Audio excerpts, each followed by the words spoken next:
Market Journal, television for agricultural business decisions, is a presentation of the University of Nebraska-Lincoln's Institute of Agriculture and Natural Resources. Promotional support is provided by the Nebraska Farmer Magazine.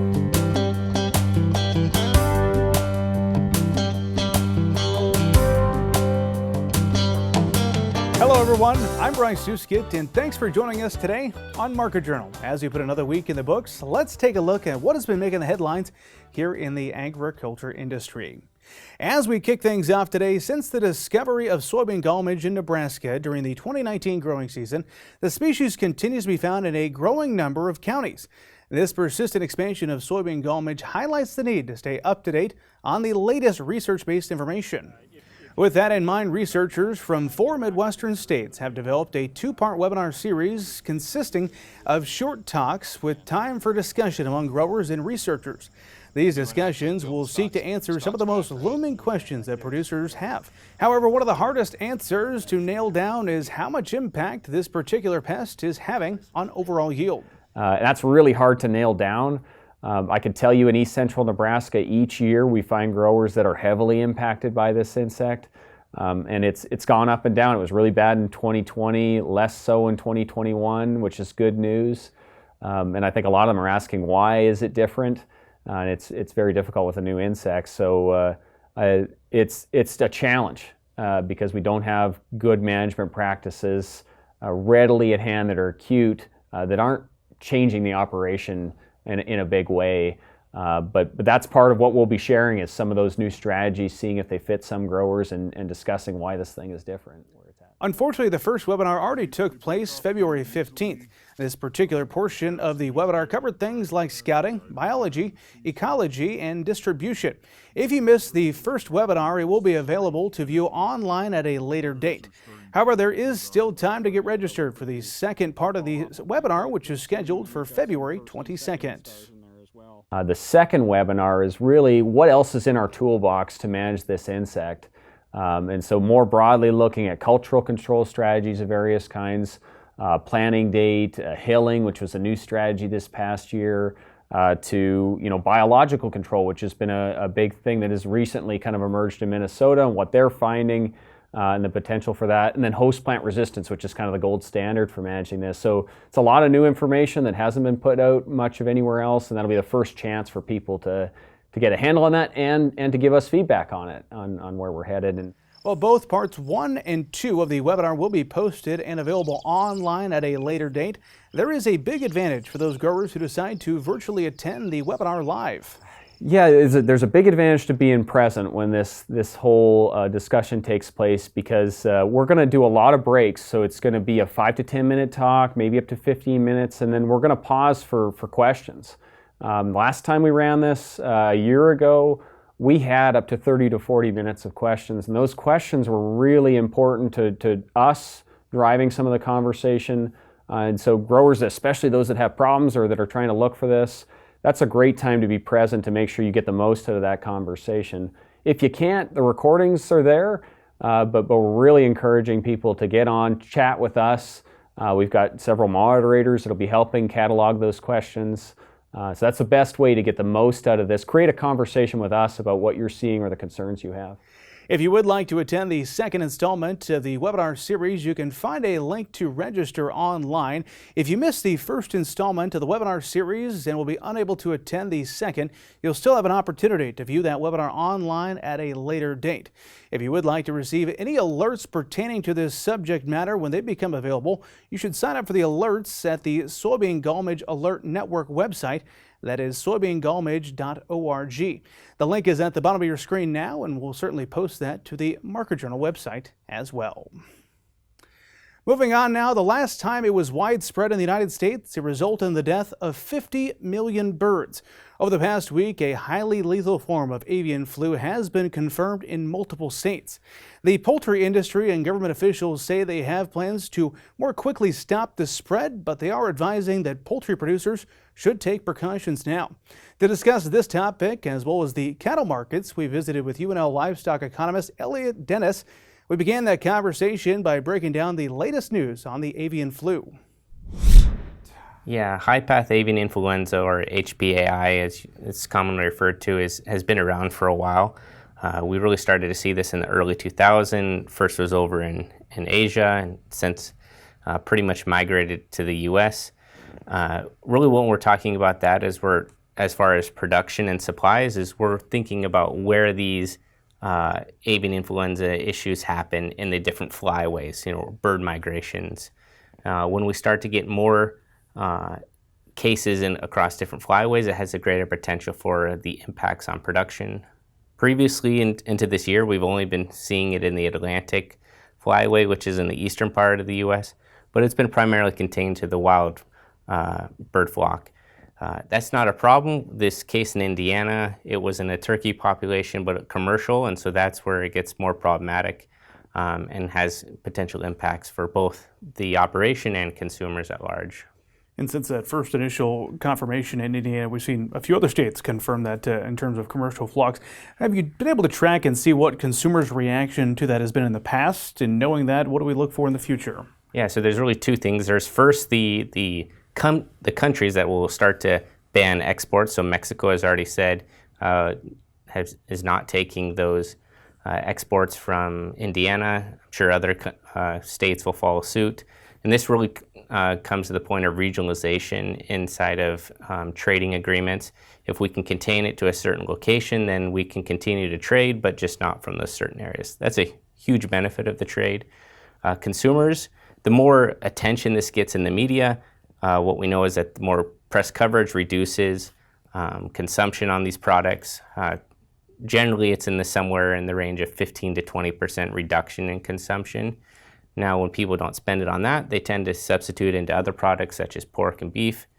That has a lot of implications given that pork and beef have already had large increases in demand. This will only further improve that. Certainly a story we'll keep a close eye on here at Market Journal. Of course, when we have you on, Elliott, we like to talk about the cattle market, so let's do so today. Sure. And jump in with this first question. As we started 2022, a big conversation had to do with the surge we were seeing in COVID-19 cases, and because of that, the packers are slowing down their slaughter. Have we seen a recovery in that to this point?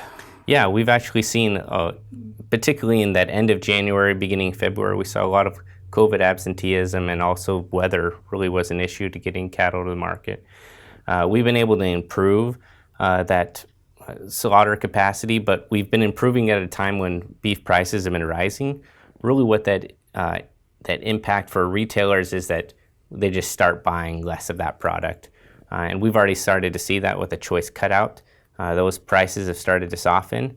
And primarily they're softening in different primals. Normally we look at the rib and the loin as the value drivers, and so this decrease in the choice cutout has to do with decrease in the loin primal, and really that's the indication that retailers are shifting to more value-added products rather than these kind of high-end products. And some of that's been driven by beef inflation. It was up about 16% retail beef prices, and pork was in that 12 to 14% range, so considerably higher for consumers as they go to retail. What are you seeing when it comes to hay inventory in particular? Yeah, so the Nebraska, Iowa, and Kansas are in particular, when we look at hay inventory change between 2020 and 2021, have been are in pretty good condition. We were actually up about 11% in hay inventories, which is surprising because when we've seen a lot of that hay moving, where is it going? It's going to the north, it's going to the west, to Colorado, South Dakota, and North Dakota. And that's really where we're seeing a lot of that herd liquidation. And rightly so, because they were down in some of those areas, down 50% on hay stocks. So that's just a bad condition.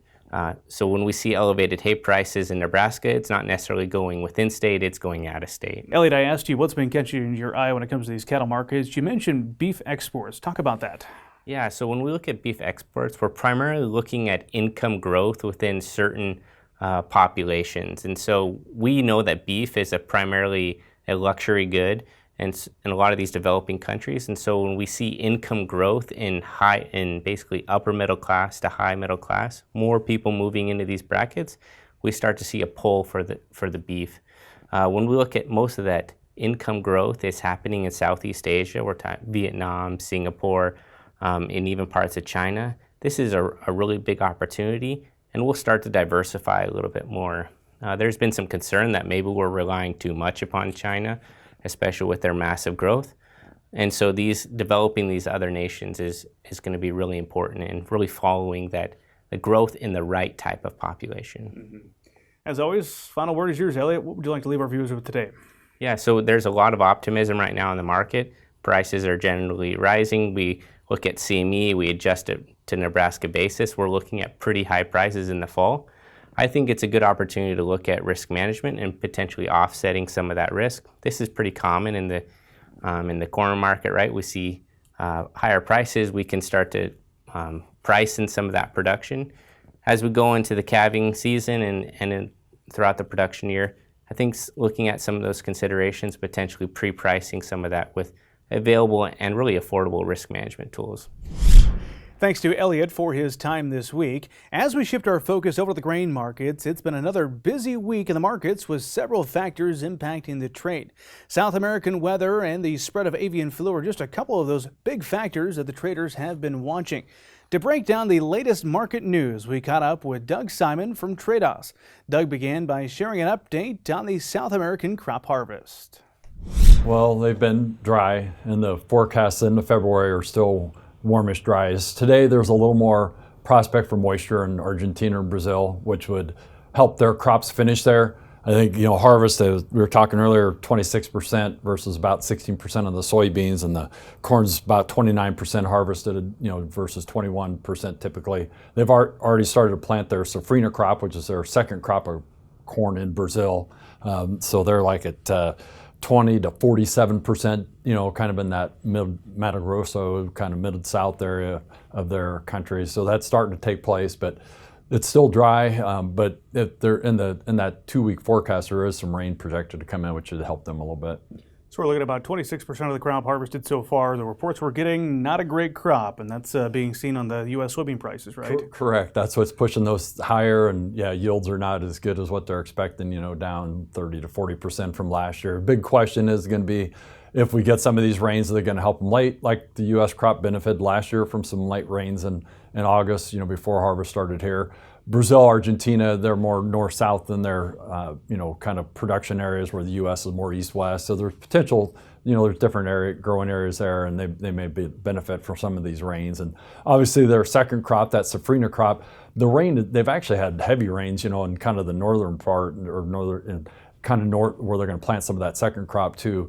So that, crop should be, should be in fairly decent shape. I think they're worried about some of those southern areas there that could be where they'll plant that second crop, but that rain would help them as well. So we'll see what happens. And that's their bigger crop. Even though it's their second crop, their second corn crop, or the safrinha crop, is really their big one. A producer reached out with a question this week. They wanted to know, with all this volatility in the market, what are some of the best ways to protect yourself on the board?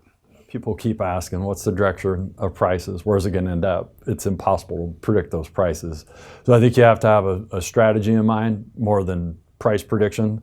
So you think of seasonally, we like to sell corn in the spring, starting out, kind of January through June.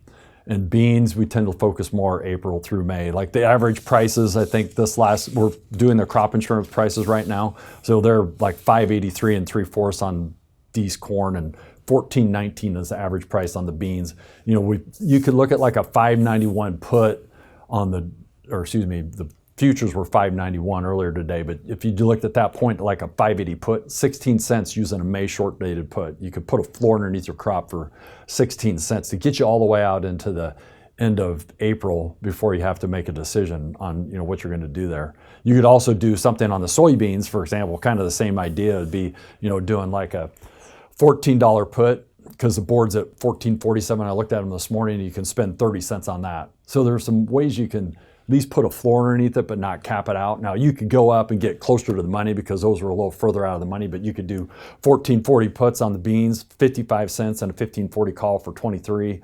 That's a net of 32 cents, and you could put that put under there, under the corn at $5.90. It's a little more costly. It's 21 cents, but it gets your floor up there higher. So those are pretty attractive, because when you look at where we're going to go into the summer, and who knows what that weather's going to be, and prices could be higher there as well if we carry on with a similar pattern of what we've had in 2 years in Brazil now, and if that carries into the U.S., we could have, you know, lessened crops because of the production, less fertilizer applied and all that kind of stuff. But I think that floor, that would give you a floor. I mean, some people would just hedge. I've had people that are really like the prices we have right now relative to our break-evens, and we're hedging. And if you want to have some upside, and we've done that in the past, where you could, instead of buying that put, you could come in and buy a call for 15 cents. You could do, you know, something that's just slightly out of the money and buy, you know, do those make calls as well to keep some flexibility. The overarching message, though, is there is some options, pun intended, out there for producers when it comes to locking in those prices and managing this volatile market. That is correct. That is absolutely correct. But I think if you look at the seasonal patterns on corn, like the average prices over the December contract over the last 5 years, we've had, you know, opportunities there, you know, in the kind of March, kind of May time frame. Looking at the bean side of it, what the highs on those things were put in there. You know, we had some highs put in earlier in the year than the corn has. You know, historically the beans we tend to start selling them later, but I think there's some opportunities now because the prices are so good relative to our break-evens. And I think we have to remember too is we don't have a PLC floor underneath our crop right now. I mean, that's a long ways away. So we're standing completely open. I think we really need to think about risk management, and as you go through the year, you're going to have to be getting, you know, some type of floor. It's either hedged or get a put underneath it, or hedge derived. But I also want to stay open on cash, because if we do have a little bit shorter crop this year, our basis levels are going to get pretty crazy. Thanks again to both of our analysts this week. Next week, we'll be joined by Heartland Farm Partners President Jeff Peterson for a look at the grain markets. If you have anything you'd like for me to ask him, please get in touch with us on social media, and we'll be sure to pass those questions along. Moving on, we've all heard some of those warnings about texting and driving. This is not just good advice for those driving cars and trucks, but also farm machinery operators. Linda Emanuel, AgriSafe Network Community Health Director, says the size and weight of farm equipment makes the operation more difficult in the first place, so anything that takes concentration for the operator from that job makes it even more dangerous. You can learn more about the safety of operating farm equipment in the February issue of the Nebraska Farmer. It is now time for weather with Nebraska Extension Ag Climatologist and Market Journal Chief Meteorologist Al Dutcher. Well, Al, another week I would call fairly nice. One major thing missing, though, has been precipitation across the state. How are things shaping up as we look to the week ahead? Well, Bryce, overall we didn't have too bad of a week. We've had a lot of temperatures well above normal, and a couple of days where we reached the 60-degree mark. Every time we got a frontal boundary passage to cool us down slightly, we had to deal with these high winds, and the only precipitation of any consequence that was received was really in the northern half of the Panhandle. And looking at the any rain network, anywhere from a trace to upwards of 9/100ths of an inch of moisture. And that leads us to the other issue with this dry condition, sort of resembling as we enter that period right before the big rains in the spring start to develop. We always deal with the high fire danger. In this circumstance, without the amount of snowfall that we've had this winter, very little of it to speak of, just have nothing to compress that grass down, and it's standing straight up. And with these dry conditions and these warm conditions, it's perfect ingredients for significant outbreaks of fires if the initiation is undertaken. So be very careful over this next week. We don't look like we're going to see much in the way of any significant moisture. So this high fire danger is going to continue at least for another week before we start to see a change in the pattern with storms coming in from the western United States. So let's take a look at the upper mountains and see what we expect over this next 7-day period. And the first thing I'll draw your attention to is that we're going to have some cooler conditions this weekend as we have a trough building over the Great Lakes, and it's going to pull some nice cold air on the backside of it, really clipping more of eastern Nebraska than western Nebraska. But overall, we're going to be considerably cooler than earlier this week. Low pressure in the panel has no moisture to work with. All of the moisture is to the east and to the north, and really it's disorganized and kind of flurry activity. By the time we get to Sunday, we'll start to see the shift of this trough a little bit toward the east, and that'll allow some warmer air from western Nebraska to start moving in. So instead of being in the 30s, we're probably going to be more in the 40s for the western 2/3 of the state and mid to upper 30s in the northeast, with snow flurries basically across most of the eastern and central corn belt. Now as we get into Monday, we start building high pressure into our region. We're going to see a nice warm up as the low pressure starts to develop over the western United States. That will allow southerly breezes to start flowing into our region, and we should bump up into the 50s with some 60s out in southwest and south central Nebraska. By Tuesday, this upper air low looks like it wants to cut off from the main northern jet stream. So we're going to see downsloping flows, fairly warm conditions, primarily 50s and 60s across most of the southern half of the state. more likely in the 50s across the north. We start to see some precipitation out west, but nothing organized across most of the central part of the country. By Wednesday, the GFS model basically takes this low very deep into the southwest. Do see a surface low starting to develop in northwestern Kansas. Whether or not this system will make it into our region is the remaining question, as we have cold air that's pushing in from the north sometime during the day, late Wednesday.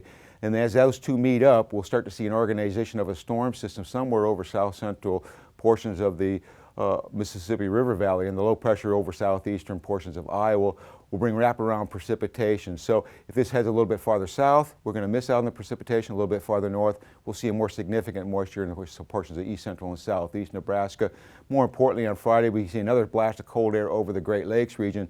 Warmer air starts to return into our region on the backside of this high pressure system that's pushing in behind this frontal boundary. So we'll start to see a gradual warm up, and that may continue in through next weekend and all the way through the 22nd. So if we look at the 8 to 14 day forecast for the pages from Thursday to the following Tuesday, showing above normal conditions.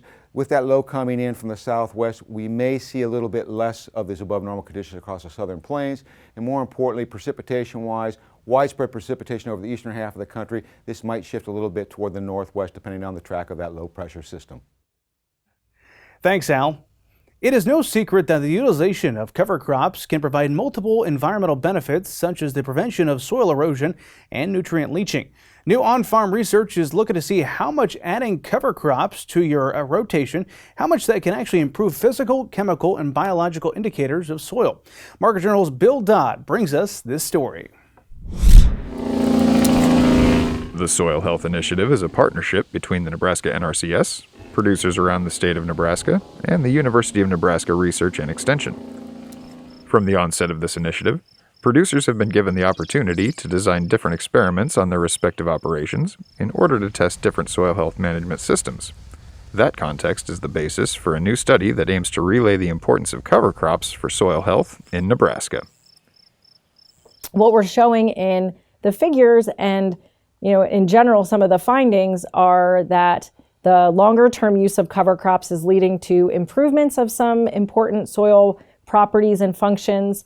The longer the cover crops have been in use on these farms, we're seeing some of those improvements increasing. And so in particular, in Figure 2, what you're looking at is the relationship on the left between the soil health biological test activity and the predicted nitrogen release. So what some of the properties that were analyzed, what they attempt to do is explain some of the nutrient pools, carbon and nitrogen in the soil, that are in addition to what you might test for in a standard chemical test. So a lot of producers at the end of the season will have soil samples taken and they'll look at what are the inorganic nitrogen levels in their soil, which is really important for thinking about how much fertilizer to apply in the next year for their cash crop, or in the spring for that subsequent cash crop. The Haney soil health test results that were analyzed in this paper, what that does is tries to look at more aspects of the nitrogen and carbon cycling that are in the soil. What is happening with more of the microbially available carbon and nitrogen pools?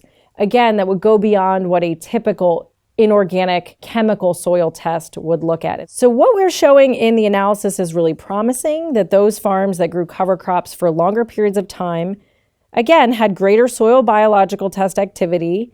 And although, again, we'd expect to see the relationship between carbon dioxide and nitrogen release, the trend is clear that the longer use of cover crops led to greater potential nitrogen release and potential nitrogen savings for a subsequent wheat or corn crop, which, given the price of fertilizer inputs right now, we think is promising to demonstrate how the impact of these soil health management systems can lead to improved profitability over time. The results of this study do show a steady positive relation to improved soil health with the integration of cover crops. However, producers who have a more favorable schedule for incorporating cover crops into their rotation are likely to see the best results from this management strategy. My experience, and from the results of this study, we do see that farmers are finding success with cover crops, especially where it is maybe a little bit easier to integrate that into their operations. So where livestock are included, or where there are more crops than just corn and soybean grown, because that opens up more growing windows to have cover crops growing for longer periods of time, if that's after something like corn silage harvested earlier in the fall or wheat harvested in the late summer. So I think that those farmers are finding more success where the cover crops are a little bit easier to integrate into their systems, and that all of those practices together can really have positive improvements. If you're thinking of adding a cover crop to your rotation, one big step to keep in mind is the timetable as it pertains to termination of cover crops that have been planted. And I think the best and way to get started is really to think about termination 10 to 14 days ahead of cash crops. That's typically what is suggested, and there are a lot of nice resources available to producers. One that I could point people to is the Midwest Cover Crop Council has produced, and through University Extension, what they call cover crop recipes. So some ways for people to get started. Some of the things that I've mentioned and like to mention to folks, again, would be if you're thinking about just planting a cover crop that might not overwinter is a nice way. There's a recipe on the website for that. And then also thinking about, again, that typical termination consideration of 10 to 14 days prior to planting corn or soybean.